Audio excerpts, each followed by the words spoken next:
Pastafrola is a jam tart common in Argentina and Uruguay. Also known as Pastafrola in Greece and Crostata in Italy, this contribution by Italian immigrants has become one of the most emblematic desserts of Argentine cuisine. Not only is it delicious, it's also one of the first pies that I learned how to make. If you want to learn how to make pastafrola, keep watching. In Argentina, the type of short crust pastry used to make pastafrola is called masa frola because it's used to make not only pastafrola but also many other Argentine desserts. I talked about this no-roll pie crust in my previous video, so be sure to check the link below if you want to learn how to make it. Once you learn how to make the dough, it's time to learn how to make its namesake. And now for the most important part of a pastafrola, the filling. Honestly, I don't like to say that a pastafrola is a pie because it's really not a pie. It has a type of filling that's very, very thick, and it's so thick that when you slice it, it doesn't run. So in Argentina, there are three main types of filling for a pastafrola, but by far the most important or the most common type is dulce de membrillo. Dulce de membrillo is quince paste. A quince is a type of fruit. It's like a pear, and it has a very high pectin content.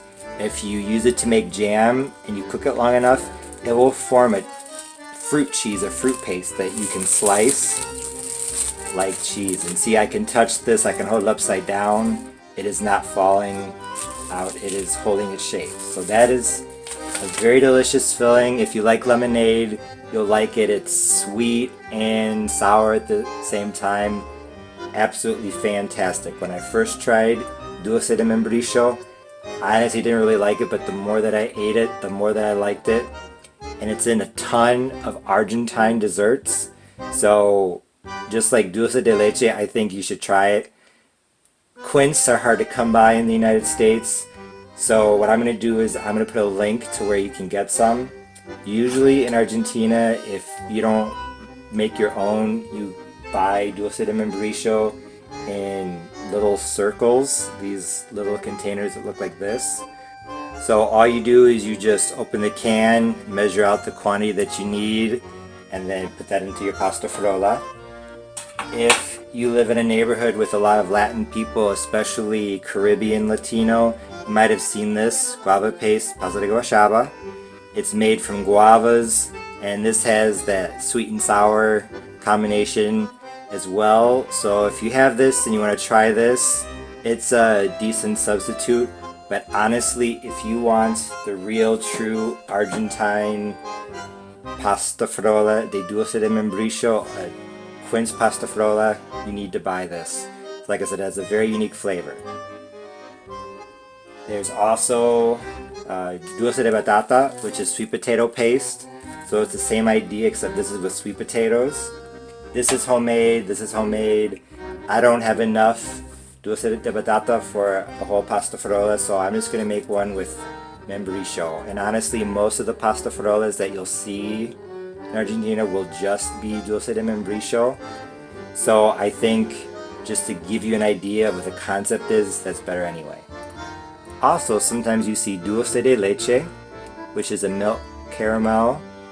I know some of you have used it to make choco torta, and you've said that it's very delicious. It is. I love dulce de leche. It is one of my favorite things. So if you can't find dulce de membrillo, you don't want to buy dulce de membrillo, and you still want to make a pastafrola that's authentic, you can get some dulce de leche. In the future, I will do a video on how to make a pastafrola with dulce de leche on its own. It's really easy, but if you're using dulce de membrillo, it's kind of a unique process, so I want to show you that in full. Here I have my block of dulce de membrillo. I have my food scale. I need 500 grams of this, so I am going to cut this into strips. Although you could use any good thick jam in this recipe, the texture won't be the same as if you use some sort of dulce. I highly recommend using dulce de leche or following the link to buy dulce de membrillo. In regards to the sweet potato paste, I might be able to help you with that in the future, so stay tuned. So this is what 520 grams of dulce de membrillo looks like. As I said, it's a fruit paste. You can hold it and it does not get runny, it does not fall apart. Now for the next step of the pastafrola. And now for the next step. This is where we are. The bottom crust for the pastafrola is done. I added the zest of 1 small lemon, about half a teaspoon, because sometimes if the dough is frozen and thawed, the flavor of the lemon is a little bit lacking. And then I patched in where there were some holes with some extra dough, off to the side. And the dulce de membrillo, I cut it into cubes. Now, if life were easy, all we would have to do is just throw the cubes into here and we'd be done. But if you do that, these will never melt down. You will get a filling that is just blocks of dulce de membrillo and it's not going to work. What we have to do is what they say in Argentina, you have to ablandar el dulce, you have to soften the dulce.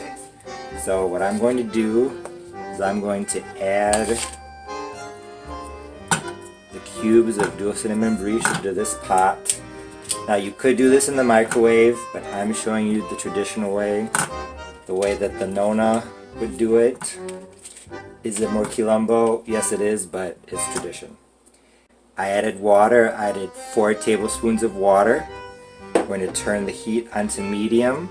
And I'm going to use this fork with long prongs to mash down the dulce de membrillo. You don't have to use water. You could use some flavored liquid, most commonly port wine or maybe marsala wine. But if you use wine, you have to be very careful. It can overpower the flavor of the dulce de membrillo. Actually, you're probably going to need more than 4 tablespoons of liquid, so don't be afraid to add more. If you add too much, just boil it a little bit longer to boil off the excess liquid. No big deal. I'm going to add a tablespoon so it doesn't burn. So the dulce de membrillo is now done. Took maybe about 5 to 7 minutes and 6 to 7 tablespoons of water. As you can see, it's very soft now and very spreadable. What I'm going to do is put it into the dish with the bottom crust for the pastafrola. I'm going to spread it out. Now it's time, once I finish scraping this, it's time to make the lattice top. So the filling is in the pastafrola. I use a spoon to smooth it out on the top. Once again, it does not have to be perfect. And once your dulce de membrillo is situated in the pastafrola, it's time to worry about the lattice top. Now, a lot of people do in Argentina is they will take some dough, take it in their hands, and they will roll it like this into long cylinders like a snake, and they will just put it on top like that. Me, I'm going to break from what the nona does. Everyone's nona does that, but I'm going to actually roll them out. So here I have 2 pieces of wax paper with some flour. I'm going to take my rolling pin and roll it out until it is just like the bottom dough, half of a centimeter thick.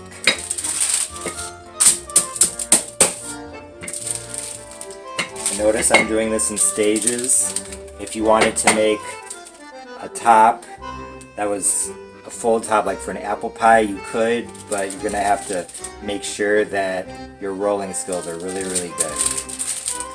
Let's measure. Yep, half a centimeter.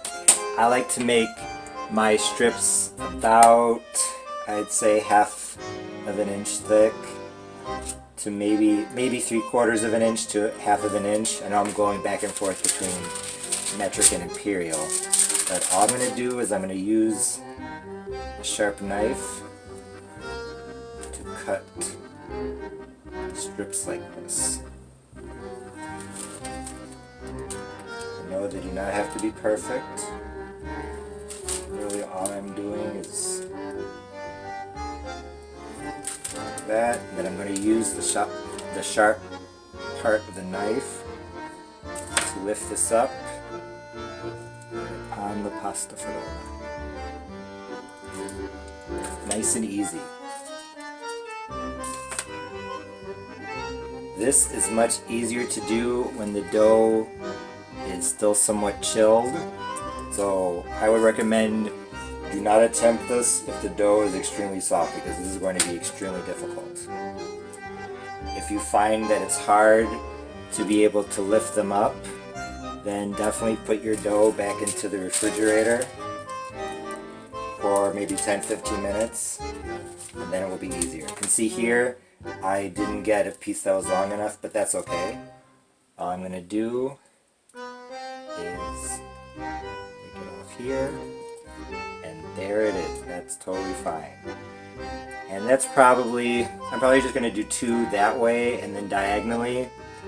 There's really no right or wrong way to do this, but since we started there, we just fold it like that. You could rest them on top, you could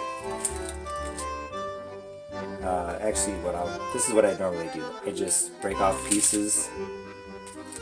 Another trick of Argentine chefs is that if you have a cutting board or something, you could put the cutting board into the freezer and then roll out the dough on the cutting board. That way it will be easier, because the dough will have, if the dough is not cold, it will have a cold surface at least. And see, now I really can't make any more strips with this, so I'm just going to roll it back up, get some more dough. I'm going to add one in the middle here, and then maybe some off to the side. Like I said, there's really no rhyme or reason to this. So you can put as many or as few strips of dough on the top as you want. Although it looks better if you don't break up the strips on the top, I usually do that so that I make sure that I have enough dough for pepas or pepitas, little cookies used with leftover pastafrola dough. I use sweet potato dulce de batata for mine, and my friends at the gym said that they were delicious. Although food historians are not 100% certain as to the origin of the pastafrola, almost everyone thinks that it is an Argentine version of the Italian Crostata, a jam tart whose crust is called pastafrola in Italy and is used in many Italian desserts. The majority of Argentines are ethnic Italian, so an Italian origin makes sense. I also wanted to point out that in Greece there is a similar jam tart called pastaFLORA. It's everywhere, so it's gotta be good. Etymology aside, there is a legend that pastafrola was actually invented by nuns in the San Gregorio Armeno monastery in Naples, Italy. The people in the area started making it, but the recipe wasn't discovered until the nobleman Marques de Rubi was passing through the area and had trouble with one of the wheels of his carriage. As the story goes, one of the local farmers came to help the nobleman and gave him a piece of pastafrola. He fell in love with it immediately and made sure that Maria Teresa, the Queen of Spain, could try it. The story goes that pastafrola made a queen who is known for not showing emotion smile. So, like I said, this stuff's pretty good. When finished, bake at 350 for 30 to 35 minutes. For more information about Argentinian recipes, visit my website, parnellthechef.com. After 30 to 35 minutes at 350, your pastafrola is done. Like I said before, pastafrola holds a special place in my heart because it was the first pie recipe I ever learned how to make. Honestly, I think a pastafrola is easier than an American fruit pie like a peach pie or an apple pie. You don't have to worry about prepping the fruit, You don't have to worry about a runny filling, and you don't even have to roll out the dough if you don't want to.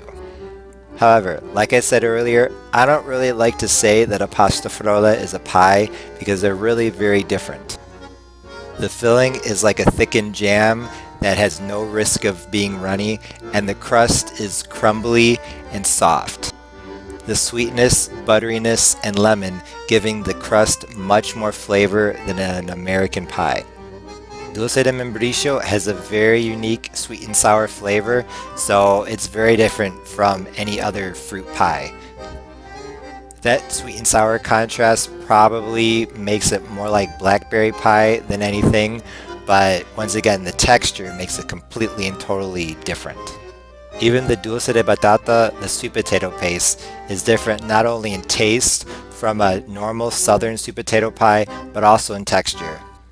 So, like I keep saying, a pastafrola is nothing like a pie. As I already said, pastafrola is probably the most emblematic dessert of Argentinian cuisine. You can find it at birthday parties, family dinners, meriendas, which is afternoon tea. Basically, anytime and anywhere that cake or pie could be served. When eaten for merienda, a lot of people like to drink mate, a type of loose leaf tea, while eating pastafrola. Don't worry, I'll do a video on mate at some point too. Although pastafrola seems pretty straightforward, there are actually a lot of variations. Some people add walnuts to the dulce de membrillo, while others paint the top with some sort of gel or reduced jam and sprinkle the outer crust with shredded coconut.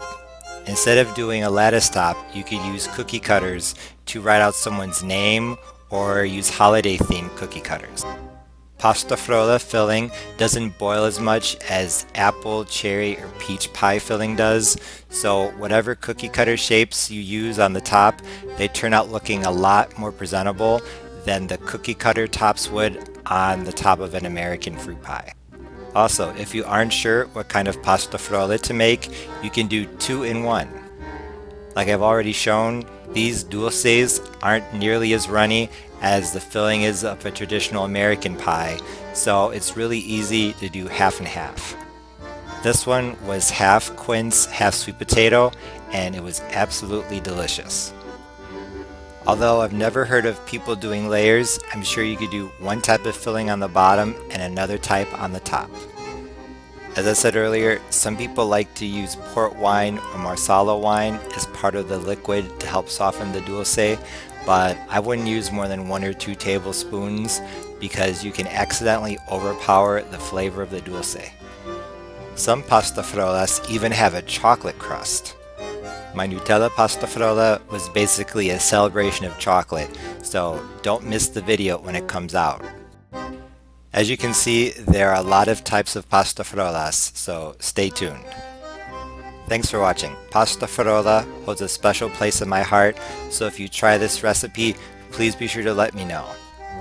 I'm sure that you'll love it just as much as I, the Argentines, and Uruguayans do. Once again, thanks for watching. If you like this video, please be sure to like, share, comment, and subscribe. Also, for more information about Argentine and Southern recipes, please visit my website parnellthechef.com. And don't forget to follow me on social media. Once again, thanks for watching. See you next time. Bye!